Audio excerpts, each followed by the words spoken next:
토선이 무너진 날 제국의 창이 꺾였습니다. 기원 후 645년 요동 벌판의 작은 성 하나가 2달 넘게 제국의 공격을 버텨냈어요. 당태종이 직접 이끄는 20만 대군이 안시성 성벽 앞에서 발이 묶였습니다. 세계 최강을 자부한 당제국이 믿기 어려운 좌절을 맛본 현장이 바로 이 안시성이었습니다. 성이 지켜낸 것은 영토뿐 아니라 고구려의 자존심이었어요. 도대체 어떻게 단 한 성이 대제국의 공격을 막아낸 걸까요? 안시성 공방전은 7세기 동아시아 최강국과 변방의 왕국이 격돌한 전쟁입니다.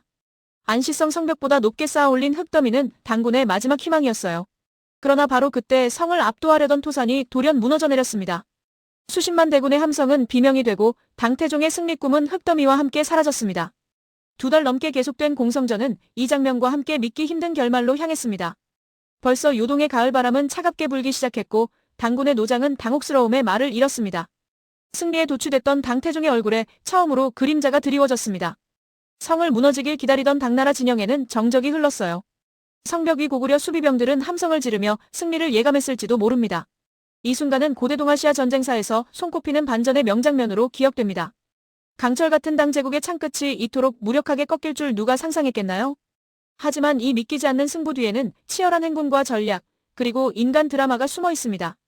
기원전부터 대립해온 고구려와 중국 왕조의 숙명적인 대결이 바로 안시성에서 절정에 달했어요. 당태종은 고구려 정복에 모든 것을 걸었고 그 결전지가 요동의 성 하나로 압축됐습니다. 대군의 진격, 고구려의 필사적 항전, 그리고 역사를 뒤흔든 공방전의 막이 이렇게 올랐습니다. 그 배경에는 권력 암투와 외교전이 복잡하게 얽혀 있었어요.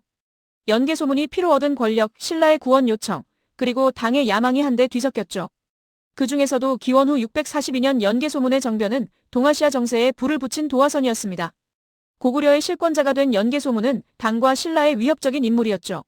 당태종은 이 사태를 빌미로 마침내 고구려 원정을 결심합니다. 대제국의 황제가 직접 요하를 건너 고구려 땅에 칼을 겨누는 대전쟁이 시작되는 순간입니다. 이제 우리는 645년 안시성 공방전의 서막부터 결말까지 3시간 동안 따라가 보겠습니다. 역사에 기록된 팩트들과 생생한 사료를 바탕으로 그때 그 현장으로 시간 여행을 떠나겠습니다. 이것은 숫자와 사서가 증언하는 진짜 안시성 전투 이야기입니다. 그렇다면 이 거대한 전쟁은 언제, 어디서 그리고 누구에 의해 시작된 걸까요? 기원 후 645년 봄, 당나라 제2대 황제인 태종 이세민은 고구려 원정을 본격 개시합니다. 연개 소문이 왕을 죽이고 신라까지 압박하자 당태종은 전쟁 준비를 서둘렀어요. 그는 치밀한 계획 아래 군량과 선박, 각종 공성병기를 모두 마련해 두었습니다. 연개 소문이 왕을 시해하고 권력을 잡았다는 명분을 내세워 침공을 정당화했어요. 과연 약 20만에 이르는 당의 원정군은 고구려를 무너뜨리고 신라의 소원을 풀어줄 수 있었을까요? 645년 4월 1일 새벽, 당군은 기습적으로 요동 국경을 넘어 침공을 개시합니다.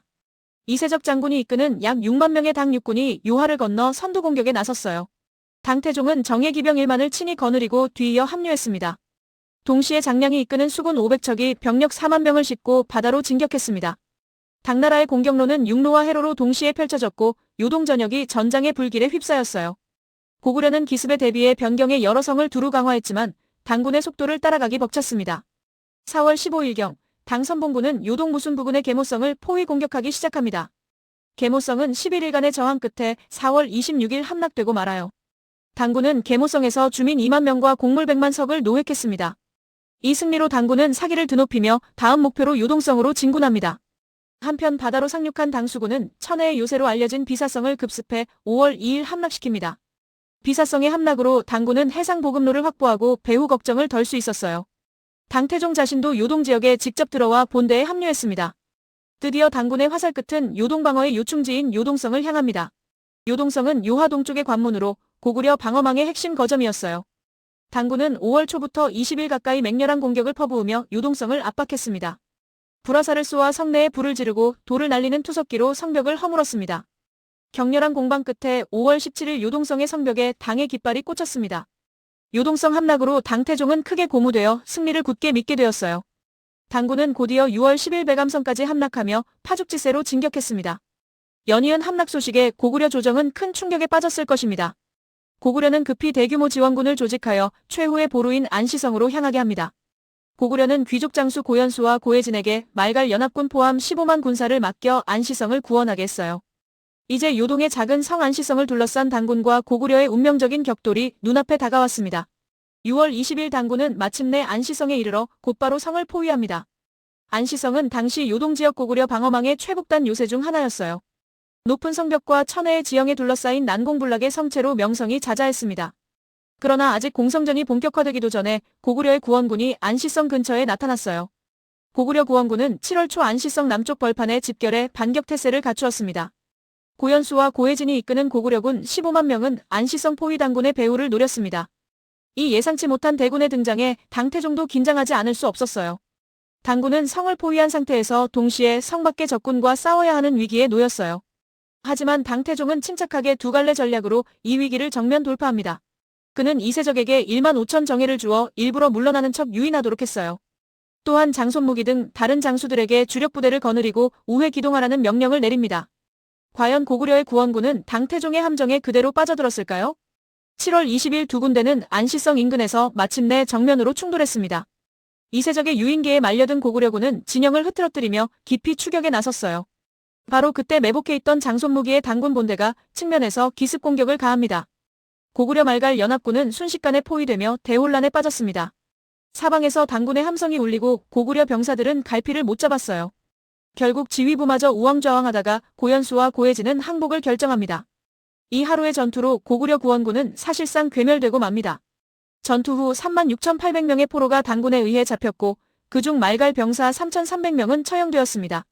안시성 구원군을 일거에 격파한 당태종은 크게 고무되었습니다. 태종은 이 승리를 하늘이 준 것이라 여길 정도로 자신감에 차올랐어요. 이제 안시성만 함락하면 고구려 정벌이 눈앞이라고 믿었을 것입니다.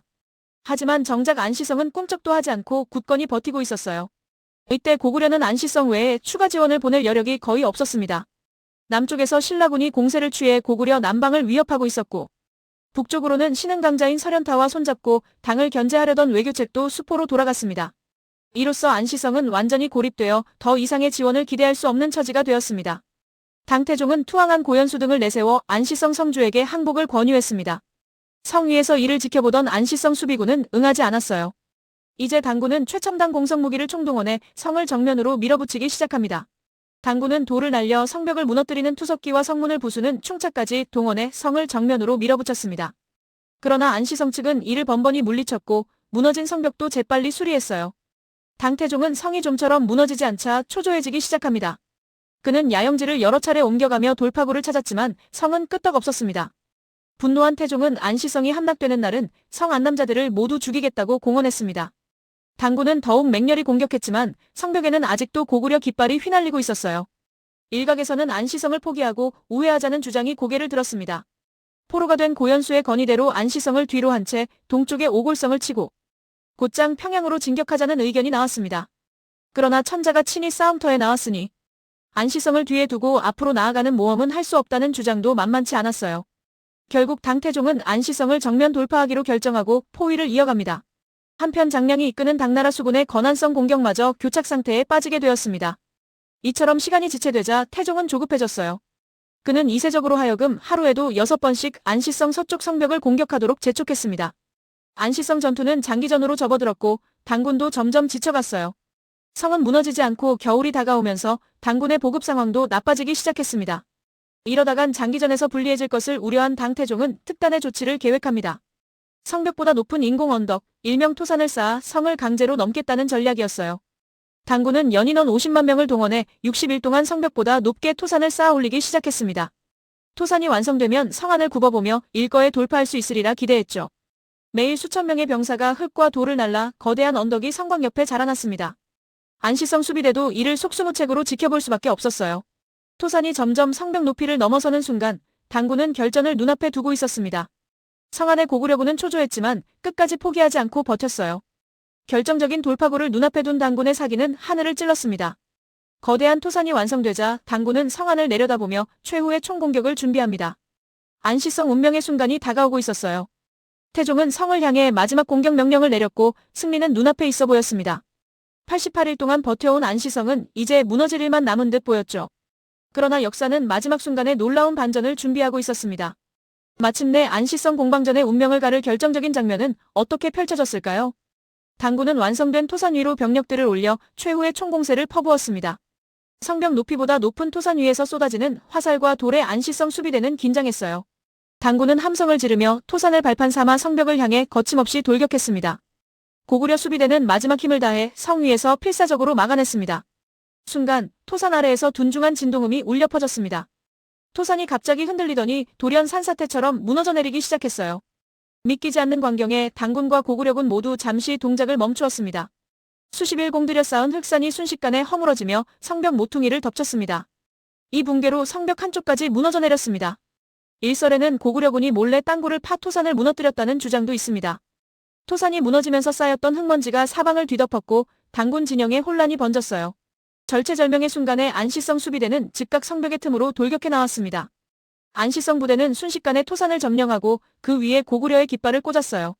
상황은 단숨에 역전되어 당군은 커다란 충격에 빠졌습니다.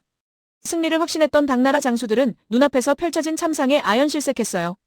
토산 붕괴로 수많은 당군 병력이 허무하게 사상당했고 공성 계획은 물거품이 되었습니다. 불과 한순간의 대반전으로 정말 당제국의 꿈이 산산조각났을까요? 당군은 충격에서 벗어나 토산을 되찾기 위해 곧장 역습을 감행했습니다. 사흘 동안 필사적인 공격이 토산 일대를 뒤덮었지만 성과는 없었어요. 수많은 사상자만 늘어갈 뿐 토산은 여전히 고구려군의 수중이었습니다. 이제 당태종은 더 이상의 진격이 무의미하다는 것을 깨달았어요. 토산 붕괴로 당의 공성작전 전체에 치명적인 균열이 생겨버린 것입니다. 설상가상으로 10월이 다가오자 요동에 차가운 바람이 불기 시작했습니다. 겨울이 성큼 다가오면서 당군 진영에는 식량 부족과 질병의 그림자가 드리웠어요. 결국 당태종은 철수를 결심합니다. 645년 9월 18일, 약 88일간 이어진 안시성 공방전은 마침내 종결되었습니다. 당군은 서둘러 포위를 풀고 왔던 길을 되돌아가기 시작했어요. 패배를 인정하고 철군하는 순간이었습니다. 퇴각길은 승리의 행군 때보다 훨씬 험난했습니다. 요동벌판에는 이른 눈보라가 치기 시작해 퇴각하는 당군을 덮쳤어요. 얼어붙은 길에서 많은 병사들이 낙오하고 동상에 걸렸습니다. 굶주림과 피로에 지친 당의 병사들은 싸울 때보다 더 큰 고통을 겪었어요. 당태종도 눈을 다쳐 시야가 흐려진 상태로 간신히 말해 기대 퇴각길을 재촉했습니다. 당태종은 함께 싸운 돌궐개 장수들의 부상까지 직접 치료해주며 어려운 퇴각을 이끌었습니다. 이 전투에서 살아 돌아간 당군은 출병 당시의 절반에도 못 미쳤다고 전해집니다. 고구려는 안시성 방어 성공으로 잠시나마 한숨을 돌릴 수 있었어요. 안시성의 영웅담은 고구려 전역에 퍼져 국방의 사기를 끌어올렸습니다. 당태종의 첫 고구려 원정은 이렇게 참담한 실패로 막을 내렸습니다. 아시아 최강을 자부하던 당제국은 작디작은 성 하나를 넘지 못하고 물러설 수밖에 없었어요. 이 순간은 역사에 길이 남을 대반전의 패배로 기록됩니다. 당태종은 자신이 직접 지휘한 전쟁에서 처음으로 뼈아픈 패배를 맛보았습니다. 승승장구하던 정복군주에게 안시성의 실패는 깊은 상처로 남게 됩니다. 퇴각 후 태종은 신하들에게 자신의 잘못이라 자책하며 고구려 침공을 후회했다고 전해져요. 수많은 병력을 잃은 당나라 조정은 당분간 고구려에 대한 대규모 공세를 자제하게 됩니다. 645년 안시성 승리는 고구려가 이후 약 20년간 존속할 수 있는 밑바탕이 되었어요. 반대로 당태종은 이 패배 후 3년 만인 649년에 병사하며 고구려 정복의 꿈을 이루지 못했습니다. 안시성 싸움은 동아시아 국제정세에도 큰 파장을 일으켰습니다. 당나라는 한동안 고구려와 직접 충돌을 피하며 국력을 재정비해야 했습니다. 안시성에서의 패배는 당제국의 위세에 처음으로 제동이 걸린 사건이었어요. 당태종은 이후 소규모 공격으로 전술을 바꾸기도 했지만 대규모 재침은 그의 생전에 끝내 이루지 못했습니다. 그만큼 안시성 전투의 충격은 당과 주변국에게 엄청났던 것입니다. 이 싸움은 중국의 압박에 맞선 한민족 역사상에 빛나는 방어 승리로 남았습니다. 안시성 전투는 수많은 영웅담을 낳았지만 정작 그 주역의 실존 여부도 역사적 미스터리로 남았습니다. 안시성에서 나라를 구한 영웅의 이름조차 정확히 남아있지 않다는 점은 아이러니해요. 분명한 것은 이름 없는 성주와 고구려 백성들이 합심해 거둔 이 승리가 역사를 바꾸었다는 사실입니다. 강대국의 칼날을 맨몸으로 받아낸 고구려인의 투지와 지략이 없었다면 불가능했겠죠. 안시성 성벽 위에서 끝까지 싸운 그들은 이름보다 행동으로 역사를 증명해 보였어요. 이 이름 없는 승리의 주역은 역사의 뒤편에 머물렀지만 그 업적은 영원히 빛나고 있습니다. 안시성 승리의 숨은 영웅은 과연 누구였을까요? 역설적이게도 안시성 전투를 승리로 이끈 영웅의 이름은 사서에 정확히 기록되지 않았습니다. 삼국사기를 비롯한 공식 기록 어디에도 안시성 성주의 이름이 나오지 않아요. 후대의 야사에서야 비로소 양만춘이라는 이름이 등장하지만 이것은 전설에 가깝습니다. 확실한 것은 이름 없는 성주와 고구려 백성들의 활약이 당태종의 침공을 막아냈다는 점입니다. 이 무명의 영웅적 저항은 작은 나라가 거대한 제국을 꺾은 드문 사례로 남았어요. 안시성 전투의 결과 고구려는 멸망의 위기를 일단 넘기고 존속을 이어갈 수 있었습니다. 반면 당태종의 고구려 정벌 꿈은 좌절되어 이후에도 다시는 생전에 이루지 못했죠. 당시 최강이던 당나라가 패배했다는 소식은 동아시아 여러 나라에 커다란 충격을 주었습니다. 당은 체면을 세우기 위해 전과를 부풀려 기록했지만 안시성 함락 실패는 명백한 사실이었어요. 이 패배로 당나라는 일시적으로 고구려와의 전면전을 자제하며 전략을 수정할 수밖에 없었습니다. 안시성에서 물러난 당태종은 647년 소규모 공격으로 전환했고 649년 결국 뜻을 이루지 못한 채 세상을 떠났습니다. 이처럼 안시성 전투는 한 제국의 야망을 좌절시킨 분수령이었습니다. 동시에 고구려의 구군을 20여 년간 지탱한 구국의 승리로 평가됩니다. 안시성 공방전은 지금까지도 소수의 수비군이 대군을 물리친 전쟁사의 대표적 사례로 손꼽혀요. 세계 전쟁사에서도 보기 드문 이변이었던 셈입니다. 패배의 충격을 새기듯 당태종은 퇴각 직후 전사자들을 기리기 위한 사찰을 세우기도 했습니다. 당나라 내부에서는 이 원정 실패를 교훈 삼아 이후 보다 신중한 대외 전략을 고민하게 됩니다. 한편 고구려는 안시성 승리를 바탕으로 국력을 추슬러 이후 20여 년을 더 존속했습니다. 안시성 전투는 고구려와 당 전쟁의 향방을 일시적으로 뒤바꿔 놓은 결정적 승부였던 셈이에요. 이렇듯 645년 안시성 공방전은 한 나라를 구하고 한 황제를 좌절시킨 역사적 분수령으로 기록됩니다. 안시성 공방전이 주는 의미는 시대를 넘어 오늘날까지 시사하는 바가 큽니다. 첫째, 아무리 강대한 적이라도 철저한 준비와 단결된 의지로 맞서면 막아낼 수 있다는 교훈입니다. 둘째, 전략과 지휘관의 판단이 전쟁의 결과를 얼마나 크게 좌우하는지 보여줍니다. 연개소문의 오판과 당태종의 오만, 그리고 안시성 성주의 지략이 어우러져 역사의 흐름이 바뀌었어요. 이처럼 지도자의 선택과 국민의 단합이 국가의 흥망을 가를 수 있다는 점이 중요합니다. 셋째, 안시성 전투는 우리의 역사 속에서 스스로를 지켜낸 자부심의 원천으로 작용합니다. 강대국 사이에서 고군분투했던 고구려의 싸움은 오늘날 한국인들에게 독립과 주권의 가치를 환기시켜요. 안시성의 승전은 약자가 강자에 맞서 승리한 사례로 국제사회에서도 종종 언급됩니다. 이는 힘의 논리가 지배하는 세계에서도 의지와 지혜로 균형을 이룰 수 있음을 시사합니다. 오늘날에도 크고 작은 갈등 속에서 안시성 싸움의 교훈은 유효합니다. 어떤 도전 앞에서도 포기하지 않고 끝까지 버틴다면 새로운 돌파구를 만들 수 있다는 믿음이에요. 또한 역사에서 배우듯 자만과 방심은 강대국이라도 순식간에 무너뜨릴 수 있다는 경고이기도 합니다. 안시성 전투는 동아시아사에서 대국과 소국의 역학을 재조명하게 만든 사건입니다. 이 전투를 통해 작은 나라도 스스로를 지킬 힘이 있다면 결코 함부로 다룰 수 없다는 메시지가 전해집니다. 안시성의 승리는 궁극적으로 전략적 지혜와 국민의 결속이 국가의 운명을 결정지을 수 있음을 일깨워줍니다. 오늘의 대한민국도 이러한 역사에서 용기와 단합의 지혜를 얻을 수 있습니다. 과거 고구려인의 불굴의 투지는 지금 우리에게 큰 귀감이 됩니다. 안시성의 이야기에서 우리는 나라를 지키는 일의 소중함과 어렵게 지킨 평화의 가치를 되새기게 돼요. 역사는 반복되기도 하고 변주되기도 하지만 안시성에서 배울 수 있는 용기와 지혜는 시대를 넘어 유효합니다. 645년 안시성 공방전의 울림은 지금도 우리의 가슴 속에 살아있습니다.